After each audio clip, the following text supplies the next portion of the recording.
Hello everyone, this is Sarika Singh, PZ English from Kendriya Vidyalaya number 2 JLA Bareilly Cant. Today I'll start the chapter Lost Spring by Anish Jung. Anish Jung in this chapter has beautifully portrayed the pitiable plight of children who are forced to live in slums and work hard in very odd conditions. It is a story about unfortunate children who are living in grinding poverty and depravity. They have never been lucky enough to enjoy the blessings of childhood, but they are becoming a partner in survival with elders by acting as rag pickers, child labor, shoe polish, etc. If I talk about the title of the chapter, which is Lost Spring, I must mention here that the month of spring comes after winter, and it is no wrong to say that it is the best season out of all. Spring brings with it flowers, colors, beauty, happiness, and so many things. Lost spring means the unfortunate children living in poverty and misery who have not enjoyed the spring of their life. Here, spring is used as a metaphor for childhood, for loss of childhood of millions of child labor in India.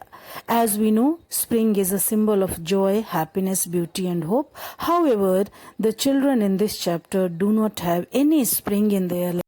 Hello everyone.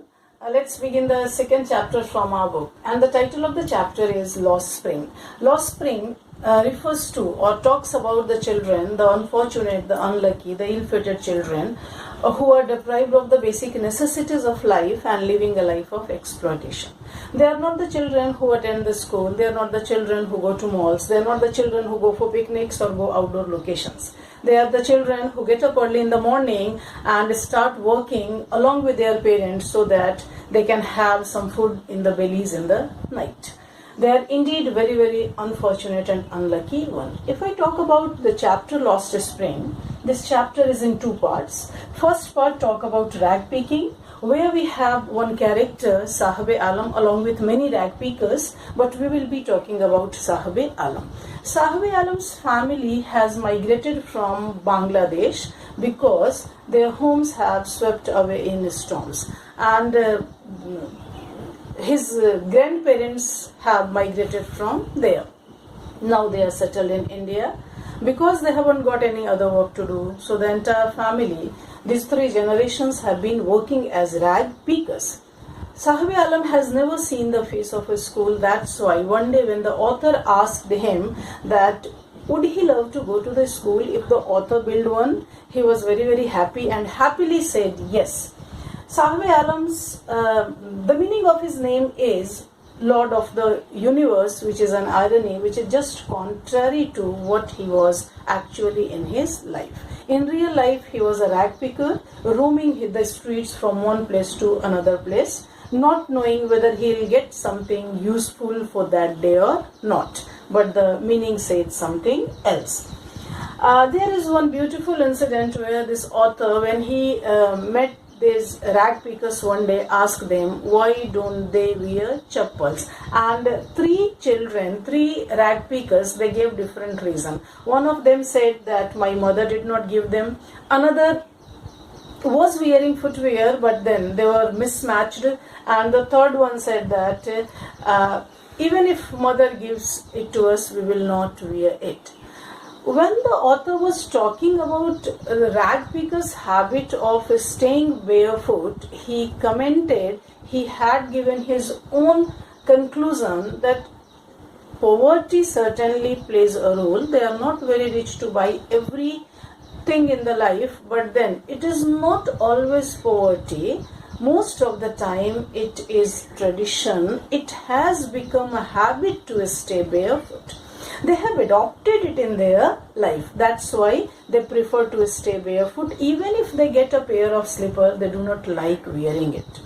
In the same reference, he narrates one story, and it is very, very important to understand that story. He has narrated one story from his experience, or someone has told him. Here we have three children. This story is from Udupi in Karnataka. A man narrated this story to the narrator, and the narrator is narrating this story to us. There was a man in Udupi, when he was a child, this man was the son of a priest. His school was situated behind the temple where his father was working as a priest. So this man, when he was a child, whenever he used to go to his school, he preferred to stop at the temple just to pray to get a pair of shoes. We have to understand one thing here, that the condition of priests in those days were not very good. They were not well off people economically. They were quite poor, that's why they were not able to buy shoes or slippers for their children. So this man from Udupi told this incident to the narrator, and narrator is telling this to us. This all happened 30 years before. After 30 years, the narrator got a chance to see the same city, which is now in desolation, quite lonely, not too many people live there, not a very beautiful one, deserted kind of. So when he went to the city, he preferred to go to the same place, the temple, and behind the temple the school. This time when he went to the temple and saw the house of the priest, he realized that the condition of priests have improved. There were beautiful chairs outside, and then a small boy came. He came running from the school, who was having shoes and socks in his feet. It means now the children of priests can easily afford footwear, they can afford shoes, they can afford slipper. The narrator adds the incident of one more child, that there was one more child who just prayed to the goddess that if he gets a pair of shoes, please grant him this wish, that he should never lose them. So there are three children. One was the man 30 years before as a child, who always prayed to the god to get a pair of shoes. Second is the present priest's son, who is wearing everything quite well off. And third is the child who had prayed to the goddess that please grant my wish not to lose my footwear if I get them. And the narrator has commented, the author has commented that because his wish was granted, now the children of priests, they have slippers and shoes in their feet and they have not lost it. Means the condition has not worsened. But then there is another section, the rag pickers, who still are living without slippers, without shoes, without footwear. Means the conditions of some sections have improved, but there are some who are still living in penury.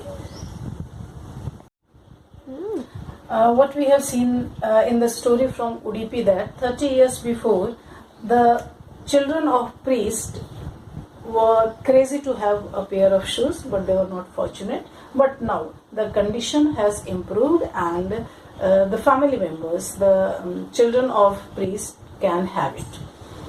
Next stanza talks about the place where these rag pickers live, the place where they stay. As we have seen in the chapter, that these rag pickers are the ones who have migrated from Bangladesh. And in Delhi, they live in one area. That area is Seema Puri. To say Seema Puri is in Delhi, locality wise, it's very close to Delhi. It's in the outskirts, but facility wise, it's miles away from there. There is no shine and glaze of Delhi. Rather, the very basic requirements are missing. Seema Puri was a wilderness when people came to live here. Wilderness, people say that it is still a wilderness in the sense of facilities, but it is no more empty. 10,000 rag pickers live in Seema Puri without any facility or basic necessities, such as no running water facilities there, no sewage, no drainage. The people who live here, most of them are squatters, the migrants, those who came from different countries, the neighborhood countries of India or different places. That's why even the politicians or the people who are responsible for the development of this place, they do not take care of this. They have distributed one thing, that is ration card, because that is one way to make the people eligible for voting. So here again the same game is being played, that people are being used as vote banks. They are not actually cared for. They are not given the promises which are made to them at the time of election or during the visit of the politicians. Food is more important for survival than an identity is one very, very important statement in this stanza. It was asked to a group of ladies, the group of rag pickers, they are women, that why did they leave the beautiful fields of theirs in Bangladesh and why have they come here? They said, because there we had fields, there we had homes, but we did not have to keep in it anything in our stomach. We had identity there, but no food. Here we have come, we do not have any identity, we are living in the worst conditions, but we are able to get food. So food is more important for survival than an identity, and that is a bitter truth of life. If at the end of the day we can feed our families and go to bed without an aching stomach, a painful stomach, we would rather live here than in the fields that gave us no grain. Say a group of women in tattered saris, when I asked them why they left their beautiful land of green fields and rivers. The children are also participating in the struggle for their survival. All of them. What happens when these small kids, when they go for rag picking and when they get a 1 rupee coin, they become happy like anything. They get promoted and they start carousing the garbage like never before, because that gives them a hope that if they have got 1 rupee coin, they never know that in the next attempt they'll get 10 rupee coin. So that's how there is one very, very beautiful description that garbage is a means of survival for the parents, but it is a surprise for the kids. They have started enjoying their companionship with the garbage. They have never seen the beautiful side of life, so their dreams never take them up to there. They know that there is school, but they have never been inside. They do not know what are the joys to be inside the classroom. At the end of the chapter, there is one drift from this rag picking, and what happened? Sahabe Alam started working at a tea stall. Now he carries a canister. He goes to the tea stall at a stipulated time and works there, and the things seem very rosy because he gets 800 rupees and a few meals also. But then there is something which Sahabe Alam is missing.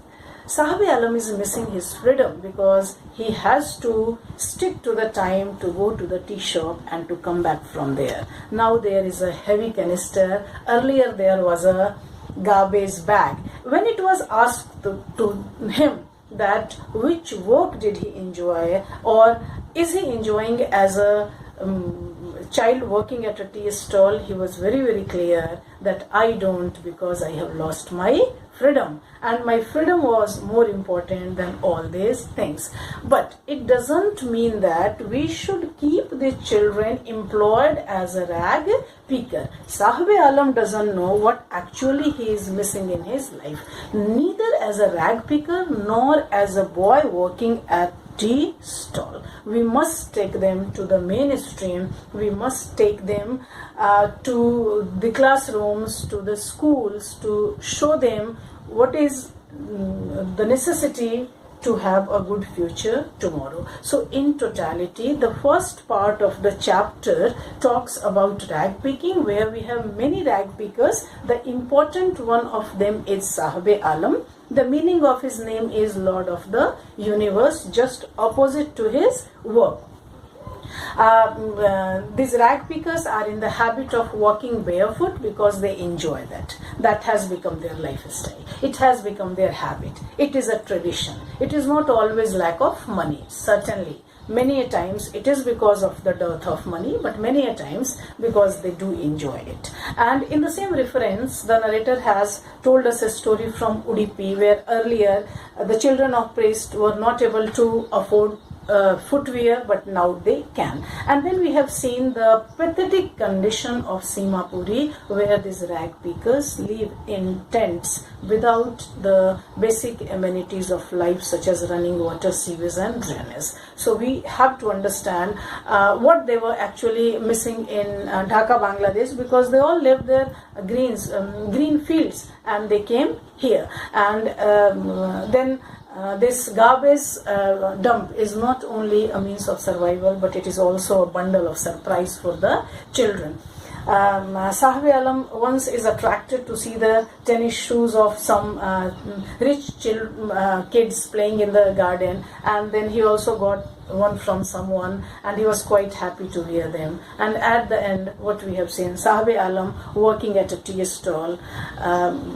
For us it seems a better life, but for Sahabe Alam it isn't, because he has lost his freedom. So this is the one side of the child labor.